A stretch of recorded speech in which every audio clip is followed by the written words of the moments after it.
Hey, everybody.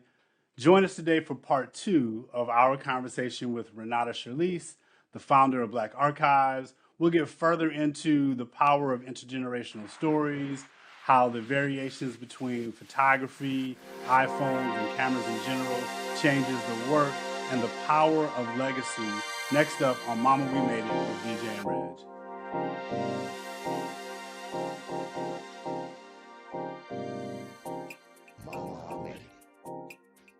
One of the things that is so powerful about the images as I go through the book, the puzzle, the different projects that I've seen you do is the power of your eye, like the pictures and the images you actually select, right?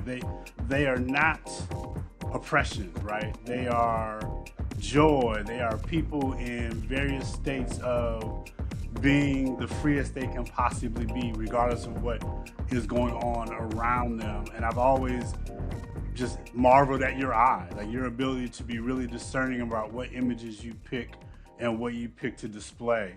Can you talk a little bit about how you actually select the image you select and how you curate the stories that you're curating? Because it's powerful. There's very little sorrow in the stories and the images you show, and I'm just curious about how you get to that point. It's an interesting observation. Um, I don't see sorrow when I see us. So maybe it comes from a place of, within of how I see us, right? And I also want to say that when I'm curating, I'm curating from a place of a student of photography, of studying photography, so a lot of times I'm really interested in the composition and how maybe a particular photographer framed, a black person in this image. And so I lean into telling that particular story for that series or for that post. Some posts you'll see where I might just post one image, right? And maybe there is something specific about that particular image that I want you to focus on, as opposed to telling a story through a sequence of 10, 15, 20 slides of images, right? But yeah, I think it just comes from being curious about photography. My dad was sort of like, I call him a photographer, when he was living, but at the time, like, I don't know if all dads knew that they had this sort of art, this creative tendency or whatever. And so I like to consider himself an artist. I know that he's probably like looking down at me like, girl, like, what are you talking about? But but he always had a camera with him, and he always recorded everything with this camera or the video camera, our camcorder. So that's how I came into digitizing all of our family photos, and digitizing all of our the camcorder. And I don't know, I it just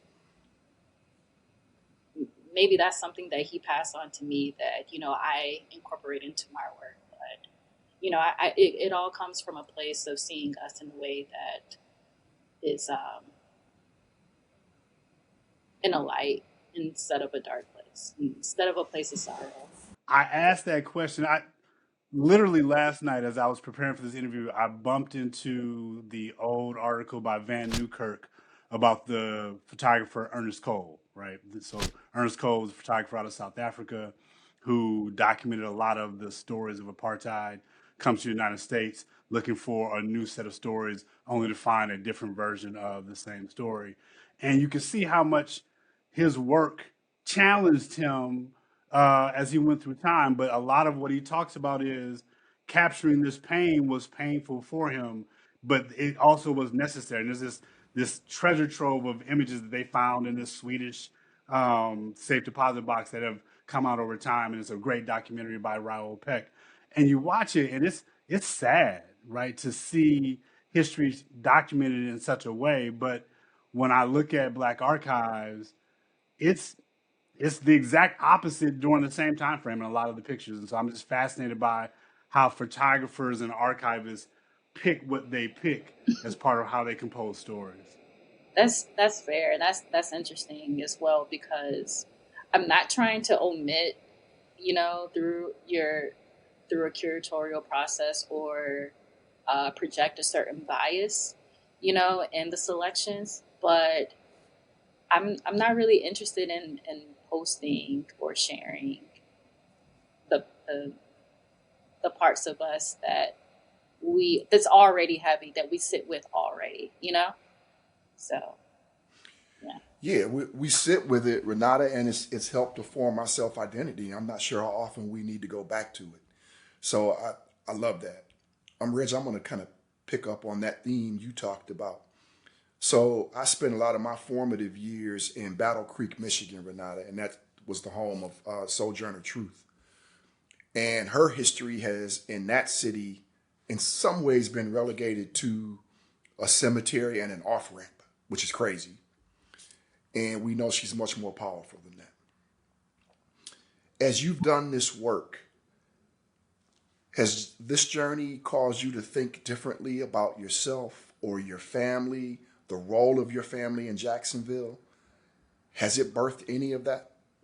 Yeah, I'm always, one of the things that I'm interested in is, I'm always digging into the archive, right? And doing research, and in the research I'm sharing that, and it's such a treat to see other people see their relatives featured in the images, or friends that are able to, even on our Facebook. We're also very much heavily on Facebook as well, and there's a different type of audience on Facebook, versus Instagram. A lot of our Facebook community, they're older. So instead of, versus Instagram, where it might be like, oh, that's a really cool image, or I like the way the photographer shot that, or, on Facebook, like, that's my mom, you know what I mean? Or that's me, right? And, so it's interesting to see those dynamics, but, you know, I hope that I come into the work and I find like pieces of my own family, Mm-hmm. and my family story. So I'm always like, I'm on the hunt. It's always like I'm doing multiple things at once. Like Yeah. I'm researching. I'm interested in this story, so I want to share this, but I'm also looking for my own family history, right? Yeah. And my own family photos in the archive. We live in a technical age and a technological age, and everybody's got a camera with them, right? Their phone is their camera. How do you see the world of the photography that you come across, your own photography, as such as it is, and the world of ubiquitous cameras on our phones? Like, do you feel like there's a change in image that is taking place, or do you feel like the camera that is your phone can play the same role as having a formal camera? Yeah, I think all of these pieces are tools that we can utilize to, document our stories and our histories and those moments. Um, and I use all of them. I was recently in New Orleans over Thanksgiving, right, doing a project with Grambling State, well, with Adidas, right, for Grambling State. And I remember I was on the sideline, right, with my phone, but also with my Kodak disposable camera. It was just so interesting because everyone else has like these super big cameras with these long lenses, right? But I was just like, I want this image to have that feel, a certain feel. So it's also maybe, you know, um, a preference, but I utilize all of them, and I don't discriminate. Renata, as you've done this work, obviously you've collected archives and illuminated archives in all geographies around the United States. Has anything hit you differently as it relates to regions that you were surprised about? So I call myself kind of a Midwest kid who had experiences in the South and the East. Is there anything around the Black experience that you feel like has really strong geographical roots that maybe you were even surprised about? I don't know. Most of the work that I do is in the South, Yeah. as far as physical work, where, Mm-hmm. I, and when I am traveling, I'm traveling for maybe like a talk or something like that. So I'm not really, doing like on assignment per Yeah. se. So I guess if we kind of narrow that down to different places within the South. Mm-hmm. I don't know. There's been some things that, well, I will say this, that I do. I live in North Metro Georgia, right? Mm-hmm. North Metro Atlanta, northern part, right? And so sometimes when I'm traveling, taking the back roads, right? And I kind of come across some very rural areas that kind of take me by surprise, that I've only seen in like Mississippi Delta ish. Yeah. Yeah. And that's kind of it's done a Mm-hmm. couple of things. It was like, oh wow, like I've never seen this part of rural Georgia looking like this. And at the same time, it's also it um, gives me inspiration creatively for other, projects and stories that I'm looking to tell, or you know what I mean. Yeah, I do. So, but yeah, Especially in the South. yeah. Yeah, I know exactly what you're saying. Hmm. Hmm. You referenced early in the conversation the women in your family as well as your father. The power of these intergenerational stories, both in terms of the images you can see of children and grandparents, as well as your own family experience and our larger community kind of reverence for both elders and children, is powerful. What's to you the importance of the intergenerational nature of the work that you do? Oh, it's definitely important because, like, I see things a little bit differently sometimes than my mom see things. Because, and it's so funny because I'll share an image with her, and she's like, "Oh, that's a beautiful image," and I'm like completely obsessed with it. And she's like, "You have to remember, I lived this time. You know what I mean? Like, I grew up here." And you're visiting by way of an image. So she has a different relationship to the image than I do. So, it's interesting to hear her perspective and her take on, certain things. And then the same thing with me and my daughter. My daughter just recently turned 23.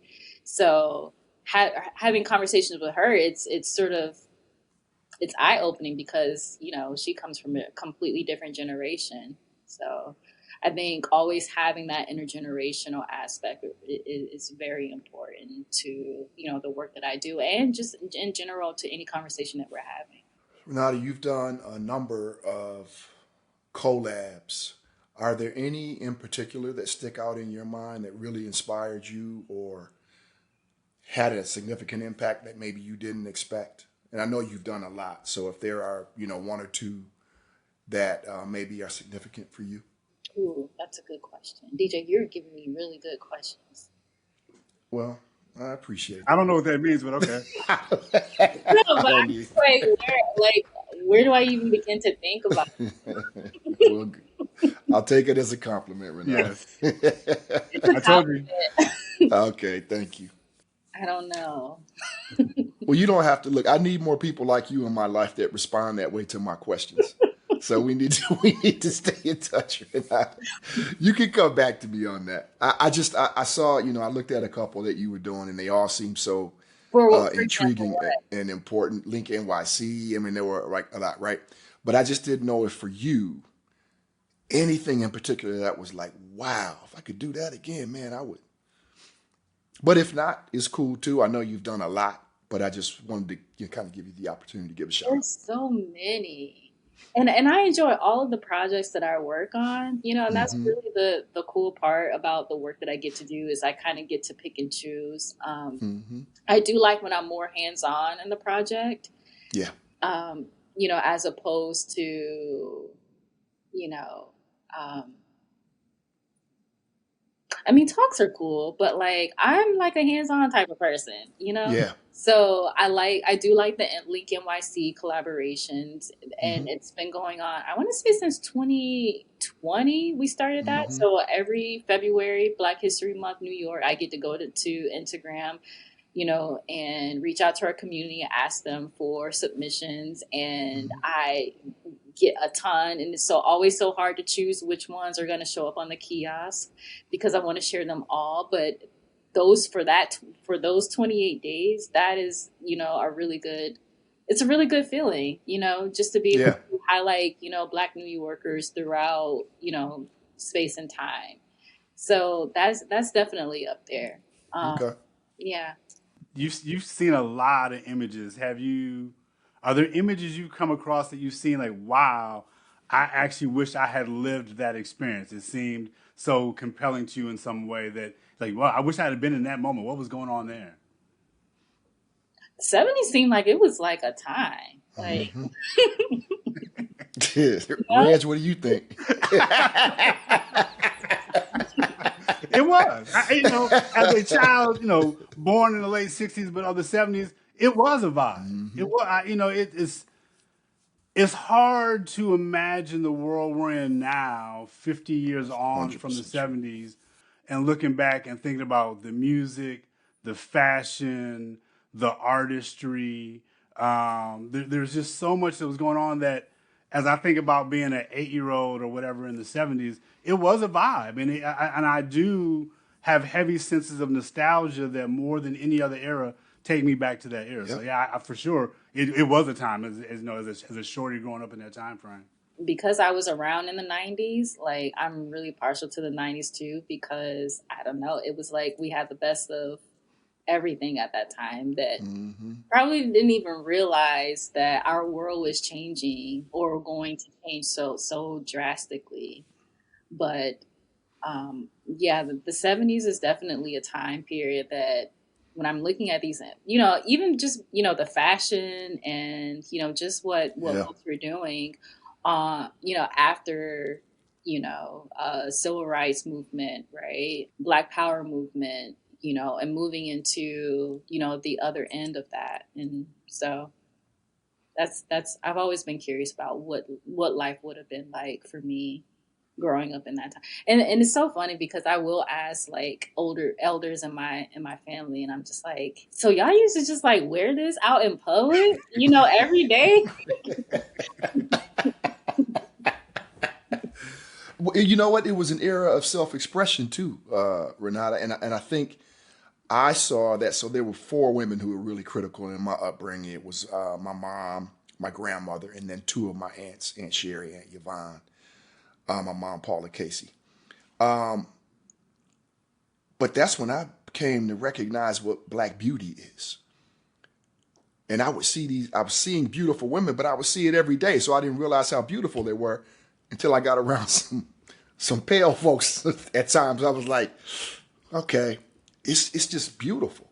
So to Reg's point, I mean, you realize so many things as a kid in the 70s. Music, art, cars, all of this design, all these things come to life. The 80s, you kind of experience beauty, I think, in a different way.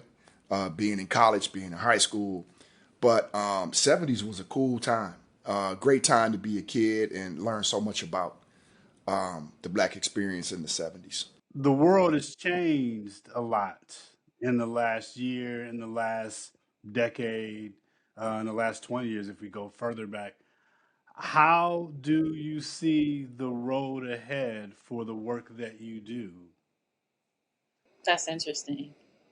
And and and I'll also say that we're in 2026 now, but 2025 was like a rude awakening, right?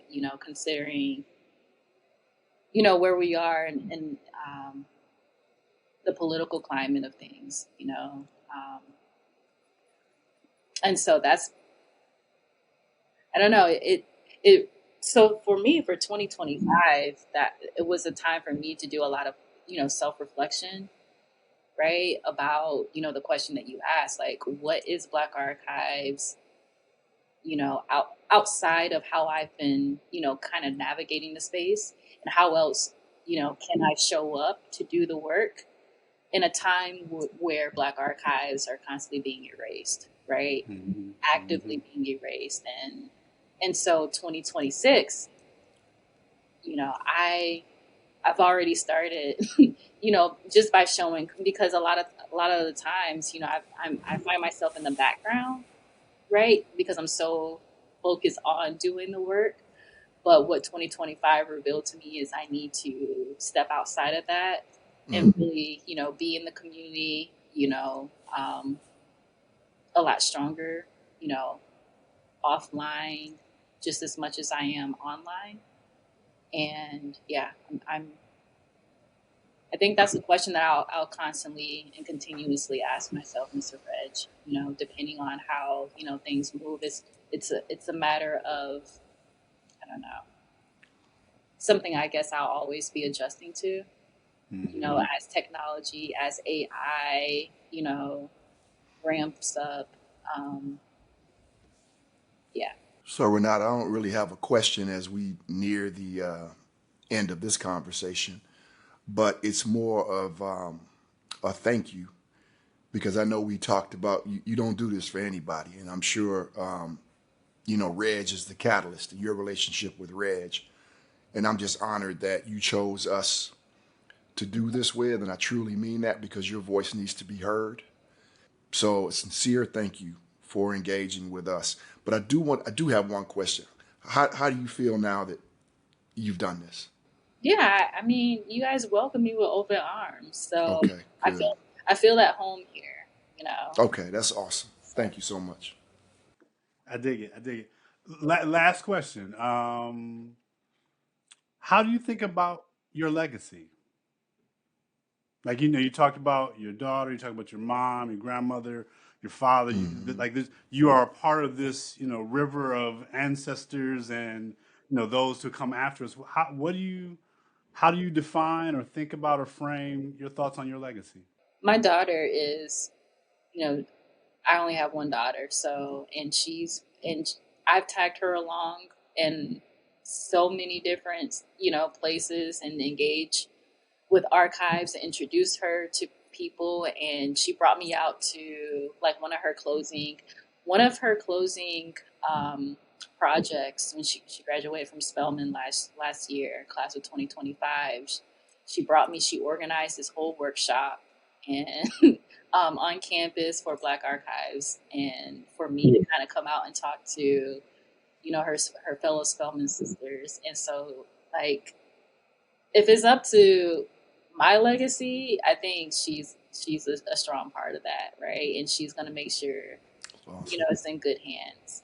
And then also making sure that I'm always surrounded by people who have um, best interest of the work. So Russell, our creative director, like I've been working with him since before Black Archives, right? And I know that he's completely invested in the work that we do, and that's like the question I don't have to ask. Mr. Reg, anytime that I have questions about navigating a certain situation, he's been a really great mentor and sound advice. So keeping myself surrounded by people like that, in addition to like my family, right, and my inner circle, that's all important. I feel like all of these pieces are going to continue to extend and become branches that so. I am curious as you think about the work you do, and we can pick this up in another conversation down the road. What does the conversation feel like beyond the United States? What is the diaspora in Africa and the Caribbean? Does that show up at all in any of the work you're doing or intend to do going forward?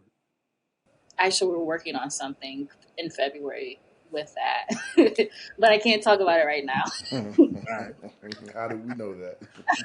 Renata, I, I didn't know that. Actually, I just stumbled into that. I, I can't thank you enough for taking the time and sharing yourself with us today. We really, really appreciate it.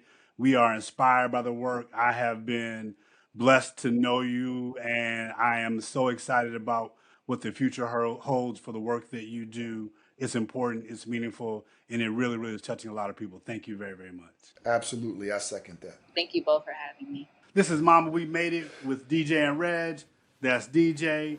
I'm Reg. We are doing this thing once a week on Wednesdays. Check out the show on YouTube, on wherever you get your favorite podcasts. Subscribe, rate us, like us. Let us know what you think. We will keep on doing this until we are all free. Peace. Mama,